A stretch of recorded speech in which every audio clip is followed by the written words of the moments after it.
Ashama harka fuuni akkam jirtu hordoftoota keenya kabajamoo fi jaallatamoo oduun isin dhageessisa. Baha Oromiyaa magaalaa Awwadaayitti dhukaasa waajjira poolisii irratti banameen dargaggoota dirqiin walitti qabaman keessaa tokko du'uu fi 17 immoo madaa'uun dhagahame. Godina Hararge Bahaa magaalaa Awwadaayi ganda Duwwaa 2 keessatti dargaggoota raayyaa ittisa biyyaa baanamuuf hiriirfamuuf dirqamaan guuraman irratti dhukaasa humna addaa Oromiyaatiin banameen lubbuun nama tokkoo yoo dabartu 17 immoo madaa'uun jiraattonni ibsaniiru. Dargaggoonni godinaalee Harargee lameen irraa humnaan waraana PPF walitti qabaman kunneen leenjiif ergamuuf qophii irra osoo jiranii waxabajjii tokko bara 2022 halkan gara sa'aatii 2tti humni addaa Oromiyaa boombii aaraa itti darbatu irraa miidhaan kun qaqqabe jedha jiraataan Awwadaayi. Awwadaayi eda sa'aata diratti jechuudha. Humni mootummaa jechuudha humni nageenya uummata nagaa irratti boombii aaraa dhufaasuudhaan jechuudha. Managaa yeroo mana hidhaatti walitti qabanii turan dhaqaniitu uummata nagaa duraanuu maatiin osoo isaan bo'anii uummata nagaa hidhanii jechuudha raayyaa ittisa biyyaa oofuudhaaf mana hidhaa walitti qabanii taa'u jiran dhaqanii boombii aaraa irratti darbatanii san booda rabshaan uumamtee booda dhukaasni baay'ee deemee namoota hedduu dhoomee hospitaala Maalleeyaa jedhamu Haramayaa jira gariin madoon nama tokko immoo itti wareegamee jira dhoomee du'ee jira. Irra guddaan ammoo kan harma Yotfaanaa Hararii fi harma Maalleeyaa Haramayaa keessa jiru itti guuraa bule jechuudha. Ambulaansiin edda alaamaa deemaa ture akkanumatti uummata nagaa irratti dhukaasa bananii boombii aaraa darbatanii rabshaa guutuu uumaa turanidha. Uummata biran akkuma beekamu jechuun baatana dhiyoo tana dirqiin uummata raayyaa ittisa biyyaa deemuudhaaf uummata akkanumatti magaalaa irraa bakka hundarraa walitti qabanii walitti kuusanii raayyaa ittisa biyyaa oofuu yaa'an irratti haa darbatame. Mana hidhaa Awwadaayi jechuun qabalee Duwwaa 2 ganda Usmaan iddoo jedhamu.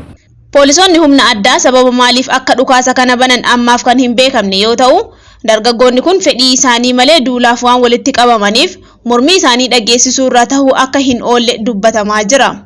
Guyyuma miidhaan kun geessifame halkan poolisoonni mootummaa magaalaa Awwadaayi keessa naanna'uun namoota hedduu qabanii hidhuunis gabaafamee jira.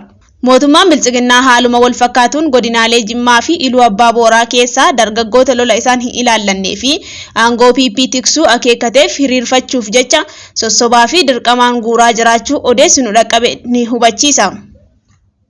Waraanni murna Bilchiginnaa godinaalee Oromiyaa adda addaa keessatti lubbuu lammiilee galaafachuu, qabeenya saamuu fi barbadeessuu itti fufuun gabaafame.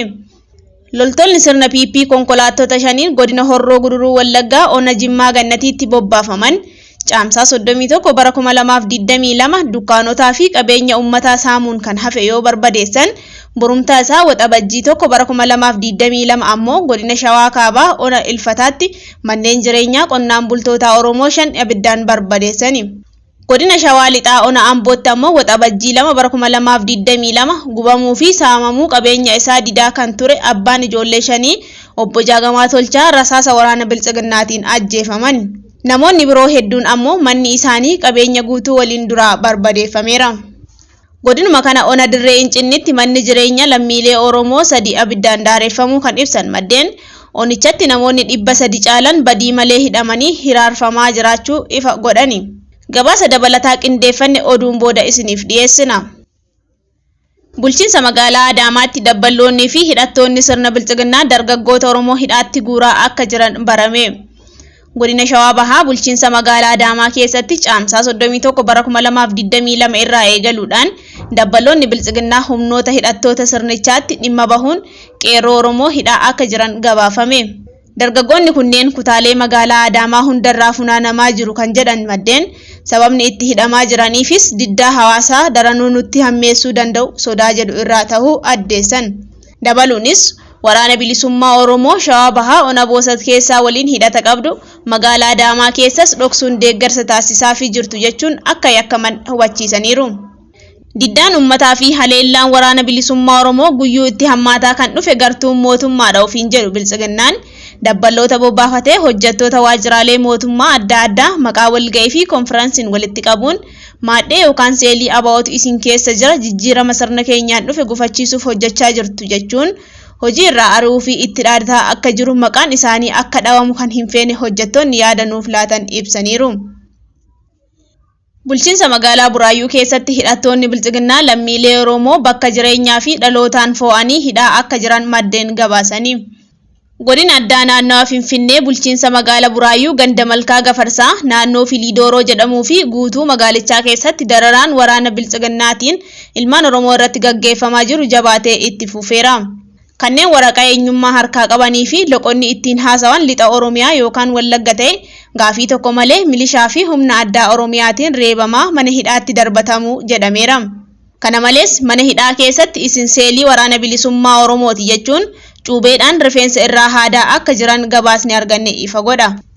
Magaalaa Buraayyuu keessatti humnooti tikaa fi waraanni Biltsiginnaa ilmaan Oromoo badii tokkollee hin qabne Oromummaa isaanii qofaan yakkanii ukkaamsuun dhabamsiisuu akkasumas waajjiraalee poolisaa qajeelcha poolisii Buraayyuu mooraa humna addaa Oromiyaa naannoo humna ibsaa Buraayyuu Maaramii jedhamutti argamuu fi iddoowwan dhoksaa adda addaatti ukkaamsuun quba qabeenya adeemsa seeraa malee hiraarsaa akka jiran ni beekama. Egaa dhaggeeffattoota keenya oduun keenya har'aaf qabnu kanuma waan nu hordoftaniif galatooma.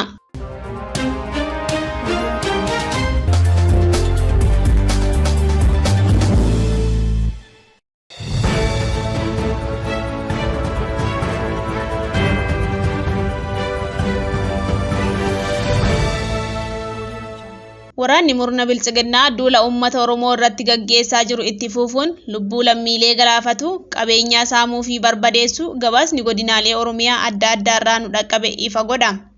Kana irratti gabaasa qindeeffanne akka ittaanutti isiniif dhiyeessina.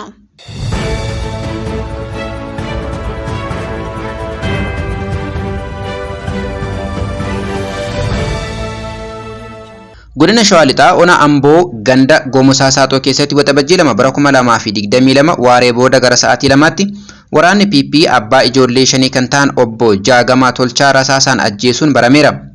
Akka jiraattonni bakka sana turan jedhanitti obbo Jaagamaan badii wayii qabaatee odoo hin taane humnoota mootummaa mana jireenyaa fi qabeenyaa isaa mancaasuuf sosso'aa turaniin dhiisaa na duraa hin gubina jedhee waan gaafateef battalumatti rasaasaan reebamee erga ajjeefame booda manni jireenyaa isaas gubame.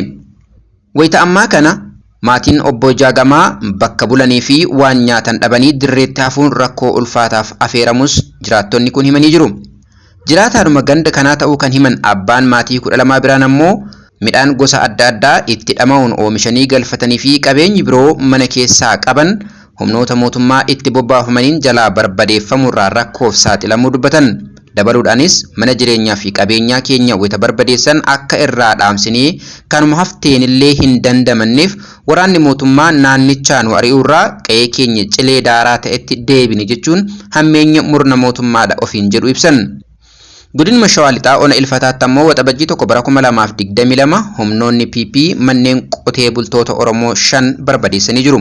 Haaluma kanaan Ona Ilfataa ganda dirree bareedaatii qonnaan bultoonni Oromoo obbo Darajjee Hirphaa, obbo Daboo Hirphaa, obbo Dhufeeraa Dabalaa fi Warqinaa Gashoo jedhaman manneen kan duraa gubame yoo ta'u ganda Ambaaltaa Godeettiitti ammoo manni obbo Shifarraa ibiddaan daareffamuutu ibsame.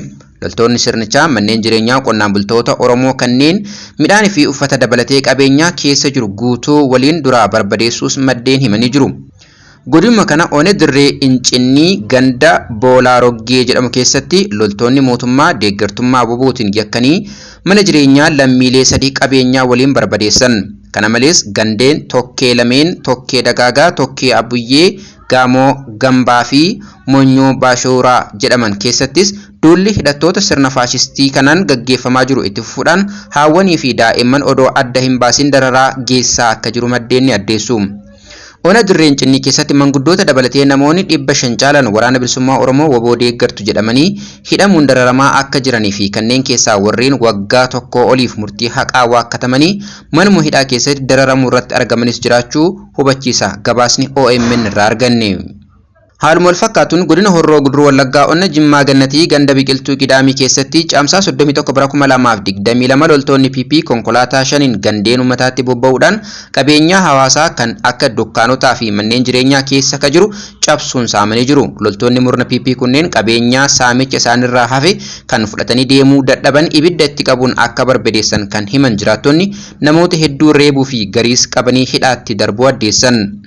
Odeessa kaaba Oromiyaatiin dhaqqabeen caamsaa 27 bara 2022 godina Walloo Ona Baatee gandoota garaagaraa keessaa lammiileen Oromoo nagaa 35 caalan hidhamanii jiru. Namoonni baay'een gandoota mootummaa Jaldee fi Kophaafoo jedhaman keessaa qabamanii hidhamani. Haaluma kanaan ganda mootummaa keessaa kanneen hidhaman Bilisee Abduu Ahmad Hussein Habib Said Abduu Awwaluu Abduu Hussein Muhee Jamal Ali Ahmad Abduu Ali Hiddee Umaree Sayyoo Umar Said Maammee Hussein Aliyyuu fi Ahmad Husuuti. Ganda Jaldee irraa kanneen hidhaman ammoo Hussein Maammee Hussein Abdee Yusuf Idris Abdullee Muhee Umar Hiddee Umar Sayyee Aymee Yusuf Ali fi Hiddee Boggaalee ta'uu addeessaa odeessi arganne. Ganda Kophaafoo keessaa ammoo Idris Ilmaa Nuuruu Muhee Algaash Abduu Hawwaa Husanuu Ammanaa fi Faaxumaa Hasan Diyyee kanneen jedhaman warreen ammaaf maqaan isaanii ifatti beekamedha. Waraanni mootummaa Biltsiginaa guutummaa Oromiyaa keessatti duula gaggeessaa jiru kanaan ajjechaa suukaneessaa gaggeessaa jiruun dabalatatti lammiilee yakka malee qabee hidhuu qabeenya isaanii saamuu fi akkasuma yakka adda addaa raawwachuu itti fufee jiraachuu gabaasaan godinaalee Oromiyaa adda addaa irraa nu dhaqqabu ammallee addeessaa jira.